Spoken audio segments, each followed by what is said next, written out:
जोहार झारखंड, मैं हूं संतोष गंगवार। बुलेटिन की शुरुआत करेंगे दिल्ली से आ रही दुखद खबर के साथ। कांग्रेस नेता ददाई दुबे का निधन हो गया है।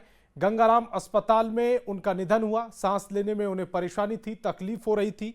विधायक और सांसद दोनों रहे ददाई दुबे। सीएम हेमंत सोरेन ने इस पूरे निधन पर दुख जताया है। बड़ी खबर इस समय आपकी टेलीविजन स्क्रीन पर। दिल्ली से बड़ी खबर, कांग्रेस नेता ददाई दुबे का निधन हो गया है। तस्वीर भी इस समय आपकी टेलीविजन स्क्रीन पर है। गंगाराम अस्पताल में निधन हुआ है। सांस लेने में लगातार परेशानी हो रही थी, तकलीफ जब बढ़ी उसके बाद उन्हें गंगाराम अस्पताल में भर्ती कराया गया था। विधायक और सांसद दोनों रहे ददाई दुबे। सीएम हेमंत सोरेन ने निधन पर शोक व्यक्त किया है, दुख जताया है। बड़ी खबर इस समय आपकी टेलीविजन स्क्रीन पर। और हजारीबाग से बड़ी खबर मिल रही है। दारू थाना क्षेत्र में दो गाड़ियों की टक्कर हुई है। हादसे में दो लोगों की मौके पर मौत हो गई। अस्पताल ले जाने के दौरान तीसरे की मौत हो गई। एसपीएमसीएच में तीनों का पोस्टमार्टम हो रहा है। दारू थाना के मेड़कुरी की ये पूरी घटना बताई जा रही है, जहां पर सड़क हादसे में 3 लोगों की मौत हो गई है। बताया जा रहा है कि 2 लोगों की मौके पर मौत हो गई, एक की अस्पताल ले जाने के क्रम में मौत हुई है। एसपीएमसीएच में पोस्टमार्टम किया जा रहा है। दारू थाना क्षेत्र के मेड़पुरी की यह पूरी घटना है। चाईबासा के सारंडा जंगल में मंगलवार को मिले घायल हाथी की इलाज के दौरान मौत हो गई। एक सप्ताह में 2 हाथियों की मौत से वन विभाग की चिंता बढ़ गई है। पिछले सप्ताह हाथी की मौत हुई थी, जिसकी पोस्टमार्टम रिपोर्ट में चौंकाने वाले खुलासे हुए। पूरी खबर एक रिपोर्ट में।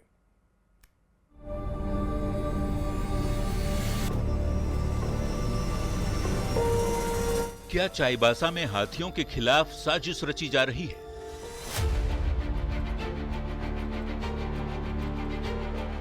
ये हम नहीं कह रहे, बल्कि 7 दिन में 2 घायल हाथी की मौत इस ओर इशारा जरूर कर रहे हैं। सारंडा के जंगल में मंगलवार को घायल हाथी मिला था। वन विभाग की टीम घायल हाथी का रेस्क्यू कर इलाज में जुटी थी। बेहोश कर इलाज शुरू भी किया गया, लेकिन आधे घंटे के भीतर ही हाथी की मौत हो गई।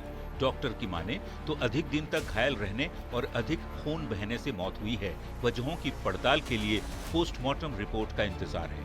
जो क्यूआरटी टीम है और उड़ीसा और झारखंड की जो वेटनरी टीम के साथ साथ वाइल्ड लाइफ की टीम भी यहाँ पर पहुँची हुई है, तो सबके अथक प्रयास से 3-4 घंटे के प्रयास से यहाँ रास्ते के पास उसे लाया गया कि इसे ट्रैंकुलाइज कर इलाज किया जाए और उसके बाद हाइड्रा और हाईवा वाहन से उसे बेहतर इलाज के लिए बाहर ले जाए। कि हम लोग को लगा कि करीब से कम 10 से 15 दिन इसको हो गया होगा इंजर हुए, और जब उसको क्लोजली हम लोग उसको फुट लीजन को वॉच किए तो उसमें जो वेन है उसका वो ब्लंटली कटा हुआ मिला। इससे हम अंदाज लगा सक रहे हैं कि उसमें ब्लड लॉस काफ़ी ज़्यादा हुआ होगा। बाकी हम लोग उसका ब्लड सैंपल वगैरह ले लिए ताकि उसका ब्लड का क्या स्टेटस था, इन्फेक्शन का क्या स्टेटस था, उसकी जानकारी मिल पाएगी हम लोग को। सारंडा वन प्रमंडल के डीएफओ के नेतृत्व में वन विभाग की टीम हाथी की जान बचाने में जुटी थी। इसी बीच पिछले सप्ताह हाथी की मौत हुई थी, उसकी पोस्टमार्टम रिपोर्ट आ गई है। इसमें पैर की हड्डी जलने की बात सामने आई है। ऐसे में आईईडी ब्लास्ट की चपेट में हाथी के आने की आशंका जोर पकड़ती जा रही है। पिछले वाले इंजरी में चार्ड लिख दिया है कि बोन जला हुआ है।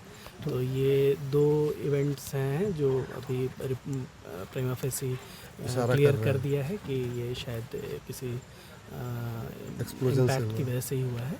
और ये ऐसा नहीं है कि सिर्फ एक रीज़न हो सकता है। कोई कभी पटाखे वगैरह भी लगते हैं, कभी नोटोरिटी भी होती है, लेकिन ये इतना है कि पोस्टमार्टम रिपोर्ट में बोन जला हुआ मिला है। एक सप्ताह में 2 घायल हाथी की मौत से वन विभाग चिंता में है। वहीं 2 और हाथी के घायल होने की चर्चा भी तेज है।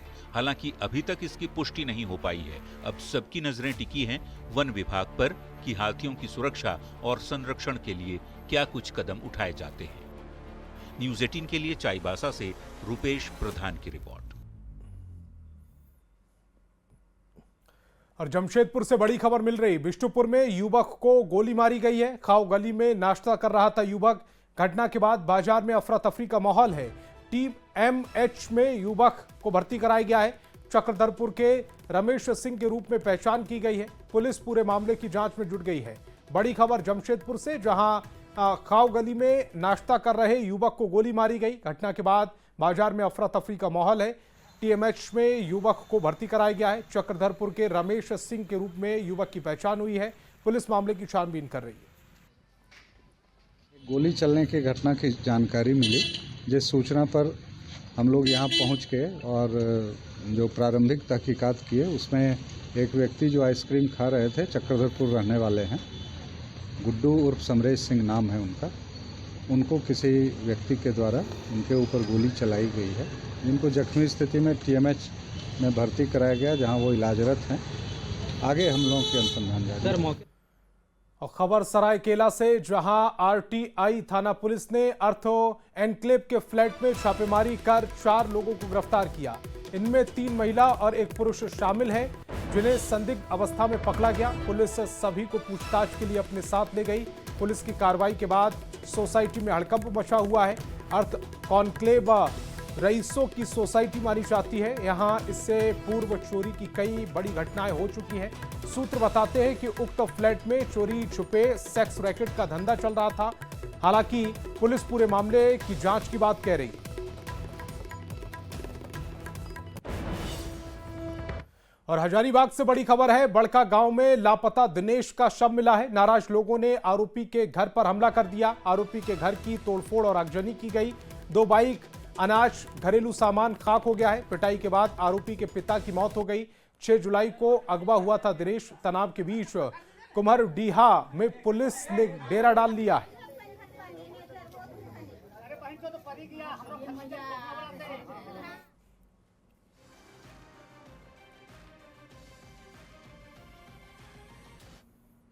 और रांची में पूर्वी क्षेत्रीय परिषद की बैठक में बिहार और झारखंड से जुड़े मुद्दों पर भी चर्चा हुई। बिहार की ओर से डिप्टी सीएम सम्राट चौधरी बैठक में शामिल हुए। उन्होंने कहा कि बिहार और झारखंड के साथ तमाम विवादित मुद्दों को लेकर बैठक में चर्चा हुई। इससे आगे साथ बैठकर सुलझाने का निर्देश भी मिला है। तो बिहार के डिप्टी सीएम सम्राट चौधरी इस बैठक में शामिल हुए और जिसको लेकर अब यह कहा जा रहा है कि तमाम मुद्दों पर चर्चा हुई है। बिहार और झारखंड के साझा मुद्दों पर भी इस पूरी बैठक में चर्चा की गई। 2 तस्वीरें फिलहाल आपकी टेलीविजन स्क्रीन पर। एक तरफ झारखंड के वित्त मंत्री सम्राट चौधरी का सम्मान कर रहे हैं और उनके साथ हेमंत सोरेन भी बैठे हैं। दूसरी तस्वीर में गृह मंत्री अमित शाह का अभिवादन करते हुए हेमंत सोरेन नजर आ रहे हैं। पूरी जलाशय था, उसके जो विवाद थे उसको सुलझाने का काम किया। किशनगंज में जो हमें महानंदा से पानी लेना है उसके लिए हमारे समझौते में और एक कमेटी बनाई गई, जिसमें बिहार और झारखंड के जो बंटवारा हुए, जो पेंशन या संपत्ति का जो बंटवारा है, जो बचा हुआ है, उसको निष्पादित किया। गृह मंत्री जी का स्पष्ट कहना है कि 2026 के 31 मार्च तक इसको पूरी तरह समाप्त करना है। उसमें सभी राज्यों, 4 राज्य बंगाल, बिहार, उड़ीसा और बिहार ने स्पष्ट तौर पर आश्वासन दिया है कि हम सहयोग करेंगे और नक्सल मुक्त करेंगे। रांची में पूर्वी क्षेत्रीय परिषद की बैठक में झारखंड और बंगाल के बीच के विवादित मुद्दों पर सकारात्मक पहल की गई। बंगाल की वित्त मंत्री ने कहा कि मुराक्षी नदी पर बने मसानजोर डैम विवाद को लेकर बातचीत हुई है। केंद्रीय गृह मंत्री अमित शाह की मौजूदगी में दोनों राज्यों के बीच सहमति बनी और 4 राज्यों के बीच के विवाद सुलझाए जाएंगे।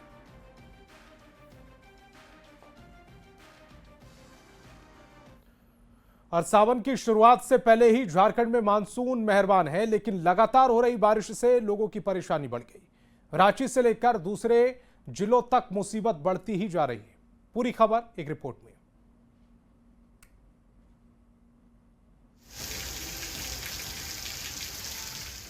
झारखंड में मौसम का मिजाज बदल गया है और मूसलाधार बारिश हो रही है।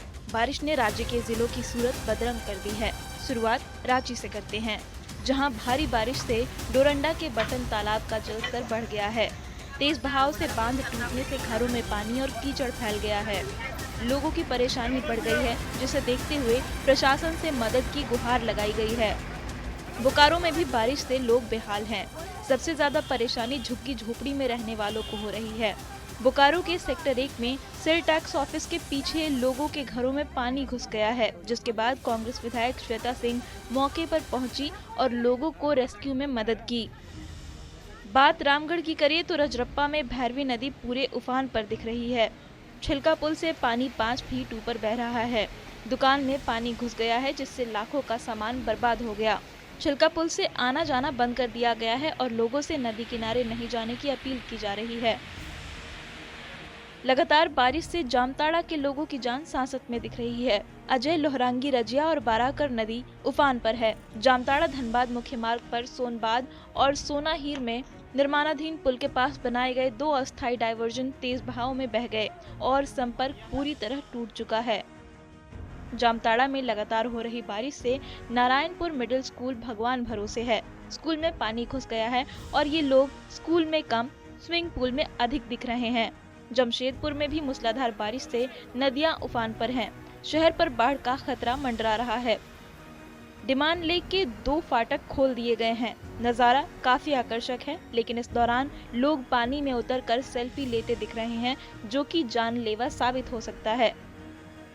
इधर बोकारो में गरगा नदी भी उफान पर है। नदी का जलस्तर लगातार बढ़ता जा रहा है, जिससे भर्रा को जोड़ने वाले छोटा पुल के ऊपर से पानी का बहाव हो रहा है, जिससे लोगों की मुसीबत बढ़ती जा रही है। झारखंड में लगातार हो रही बारिश ने परेशानी बढ़ा दी है।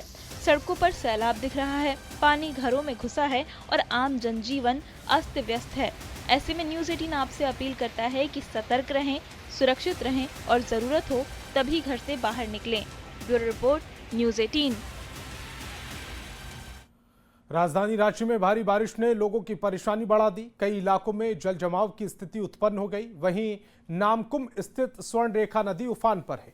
नदी के ऊपर बने पुराने पुल के ऊपर से पानी बह रहा है, जिससे आसपास रहने वाले लोगों में डर का माहौल है। अधिक जानकारी दे रहे संवाददाता गौरव झा। राजधानी रांची में बरसात के बाद कई इलाके जलमग्न हैं। कई गलियों में पानी चल रहा है तो कई नदियां उफान पर है।